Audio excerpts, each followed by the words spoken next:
Hello guys, welcome back to my channel, and in this video I'm going to do the character review for Hockney.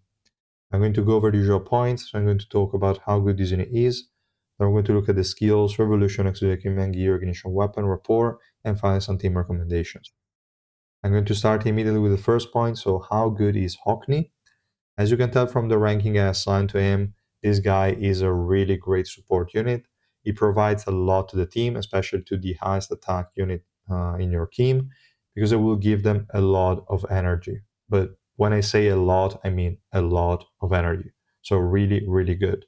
He also provides a nice attack buff and defense decrease on the enemies, so he's going to boost the damage of your attack scaling units. And the special move, it's a bit situational. It's where his durability part of the kit is coming from, and that is a 50% evasion increase for all of your teammates. Now, if your evasion with a 50% boost is just close to the enemy accuracy, then this durability is going to be basically non-existent. But if increasing your evasion by 50% is going to take it 200 to 300 above the enemy accuracy, then that's going to be pretty good and pretty consistent survivability boost. So depending on your evasion, this guy could have more or less of a survivability impact. But the rest of the kit is still amazing. In terms of dupe investment, it can work even at lower dupes. You don't necessarily need a lot of dupes on Hockney. It will give at the very least the starting energy to your highest attack unit regardless of the dupe level. That's going to stay the same, but you definitely want to get him to Rainbow 5 sooner or later, because the energy he gives throughout the fight is going to be reliant on the revolution. So you definitely want to go for Rainbow 5. And yeah, that's more or less all I wanted to mention in this first point. Now we can have a quick look at the skills. We're going to start with the passive, and the first part of the passive is basically a guaranteed dodge for 5 seconds on everything. So Hockney will dodge whatever attack is going to come his way for the first 5 seconds of the fight, which is amazing if you want to dodge an enemy Blarod, for example, an enemy Misang, an enemy whatever, like whichever unit has a strong first hit, you can dodge it by placing Hockney where that attack would land. So that's a really good thing to have, and will guarantee that it's going to get to the special move most of the times. So really, really strong passive already. The other part of the passive is that it's going to restore energy to the highest attack unit by 200 plus 200 from the exclusive equipment. As you can see from the color of the number, this one doesn't scale. So even at 0 dupes is going to do the same. So the 5-second survivability and the 400 energy regen are going to be the same even at 0 dupes, which is really, really good. Then we have the 40% crit rate and crit damage. Pretty much irrelevant. We're not even going to talk about that. It's useless. Then we have the first active skill. This one is the one I mentioned before for the energy regen throughout the fight, and you definitely want the revolution upgrade for this one to be really, really effective. So it's going to regen the energy of the ally with the highest attack by 200 and increase their attack by 60% for 10 seconds. When the ally has this buff, when they participate in an elimination, they're going to have a 300 energy regen. Really good stuff. And the revolution upgrade is going to decrease the cooldown of this skill by 15 seconds. Really insane. The exclusive equipment is going to increase the duration of the buff by 5 seconds, so it's going to take it to 15 seconds, and also apply a 2 stack to the attack buff. So after he casts it 2 times, the attack buff will be 120%. Fine, not too massive, but still quite good. And yeah, that's all for this active skill. The other active skill is also quite interesting. It's going to lock 2 random enemies and apply a defense decrease on them. There is a max of 2 stacks. So this defense decrease is on random targets, which could be annoying, but this is going to help when there is only 1 enemy left. It's going to take both procs of this skill and have the 80% defense decrease. But actually it's going to be 70% per stack, because the exclusive equipment is going to give a plus 15% and another plus 15%. So it's up to 140% defense decrease, which is massive. So really, really good damage boost for your attack scaling DPS unit. Really, really good. And yeah, that's it for this active skill as well. Then we have the special move, which is super simple as well. I already talked about this one. It's a 50% evasion increase for all allies. And there's also a HP regen whenever the ally dodges. Fine, the healing is not too important when enemies one-shot you anyway, but still a really nice addition for some different modes, maybe like PvP and stuff. Then we have the revolution effect. Whenever an ally dodges, is going to get a 20% attack and defense increase, stacking up to 4 times, so up to 80% attack and defense increase. I would say nice, not too important, but definitely a nice upgrade. So overall, the kit is really, really good, as you can see, and the special move is highly situational. And yeah, in terms of Revolution, we already talked about the 2 upgrades, but we can have a quick look at what you should be upgrading in the subnodes.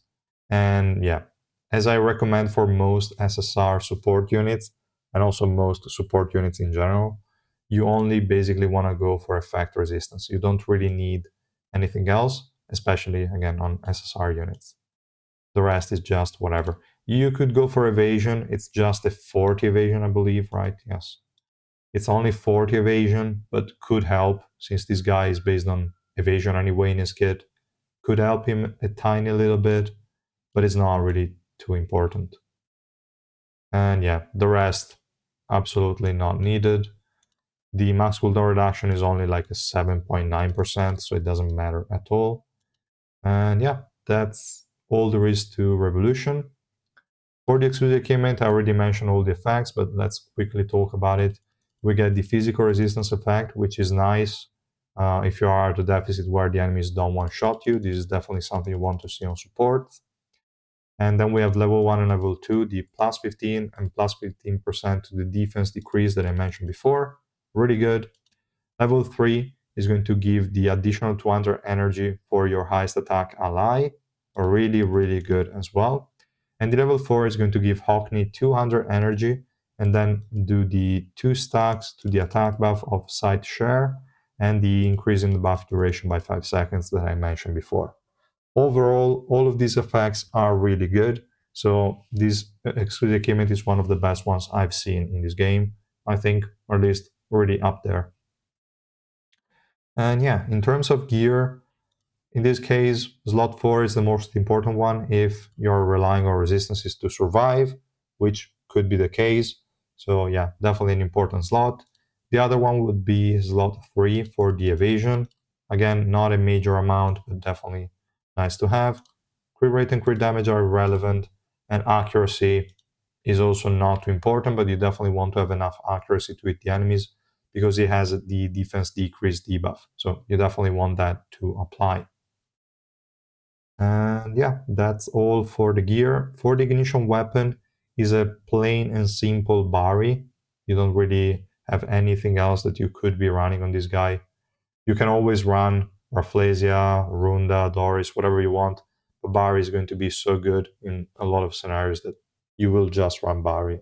And that's it. Up until they buff all the other ignition weapons, Bari is going to be a mainstay for a very majority of the units. And yeah, in terms of stats, if it applies, go magic resistance and physical resistance. So again, if resistances help you survive. Otherwise, slot 4, you can go effect resistance. And for slot 5, it doesn't really matter at that point. Kind of up to you. For the report, well, evasion would be pretty nice to have. So at the very least, level 5. And for the additional accuracy, go for that if you need the to land the defense decrease. If you're running him with max HP damage dealers, then you don't have to do that. But yeah, still okay if you have these hero maps that if you have enough of these, you can just take him to level 6. It's going to give everyone more accuracy. And yeah, that's all for the report. I think we can have a quick look also some teams. So let's head over to arena simulation. And yeah, so, like teams for supports is always quite tricky, but I will try to at least give you guys a few ideas. Obviously, if we stay in the mono blue, there are a lot of units that are going to take advantage of his energy regen.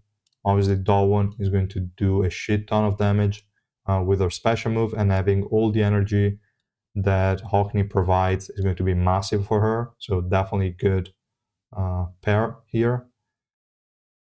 Also, if you're using Revolution Bomb as your DPS, that's also really nice. It's going to cast the special move super quickly. And if you have another grouper, just a very quick one, Anna is going to group the enemies at the start of the battle.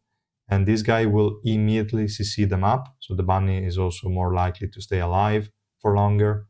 And then it will reliably just CC the enemies quite frequently. So that's something you can do. But again, the full team, kind of tricky to place. You could run literally whatever you want. Something like that could work. Something like this could work as well. Or whatever. Maybe with Anna, you could even just go full damage and full ignorance and do something like that. Definitely possible. But yeah, for full blue, okay, Anna is not blue, but okay. Let's even try something like that. This could work. This could work. All of this is fine. Like Hockney works really well with both Revolution Bomb and Dawn. But there are also scenarios where you might want to have him target a support. Like for example, let's say we're running Anniversary Iwa as the highest attack, is going to make it so Anniversary was going to cast the special move immediately and decrease the enemy energy by 400 on an AoE, which is massive, and also keep providing her with energy to keep spamming that, which is really good. And every time she uses a special move, she's also going to gain a stack of the passive, increasing the survivability of the whole team by a shit ton. And that's also something you normally pull off by running Mamanak linked to Anniversary Iwa. So that's definitely something you can do, and then you just add on, and the team is done. But this team would work even without Hockney. So yeah, it's just a addition, I would say. You can do the same with Evan, no big deal. In this way, Evan is going to be the highest attack unit, is going to get the energy from Hockney, and everyone will be invincible, like immortal, right off the bat. Really good. And Mamanak will make it so this guy will have it up 100% of the time. Or you can just remove Mamanak and go for, I don't know, something like this. Again, Evan has the highest attack unit. Hockney linked to him. Well, not linked, but targeting him. And then, yeah, we just have Garam that is going to regen the energy thanks to a revolution effect, and is going to give 200 energy every time she uses the special move. To be honest, you could also link Hockney to Garam at that point. It wouldn't be that bad. Or like meaning that you could have Garam as the last attack unit. It would still be fine. An early AoE CC plus like a really nice spam that is going to feed a lot of energy to everyone is also really solid. So this is also something you can do. You can obviously replace Evan with her, or if you have enough evasion that the survivability provided by Hockney alone is enough, you could then replace it with something else, like, I don't know, let's go for Irang, so that they're grouped, and the revolution from Eden is going to give him a shit ton of energy. All of these could work. It will always depend on what you're facing. But yeah, this is the general idea. Then it obviously works with a lot of units. It works with Hugo really well. It works with whichever DPS you can think of. It works with Heljo. Any attack scaler DPS that has the damage based on the special move will work with Hockney. So White as well, really good. Mashini, maybe not, because she's mostly basic attack scaling unit, so she doesn't really care too much about spamming the special move, but the defense decrease it provides is still good, and the evasion increase is still good as an additional survivability. So not the best pair, but still okay. And yeah, obviously also Evankel is going to be fine. If you're in a position where you're still running Evankel as the DPS, which is maybe unlikely at times, Blue we already covered, and well, for this stupid element that is green, they don't really have any nice carry. Maybe no, but the evasion is going to be a bit counterintuitive with regular Yuri, also like countering her mechanic.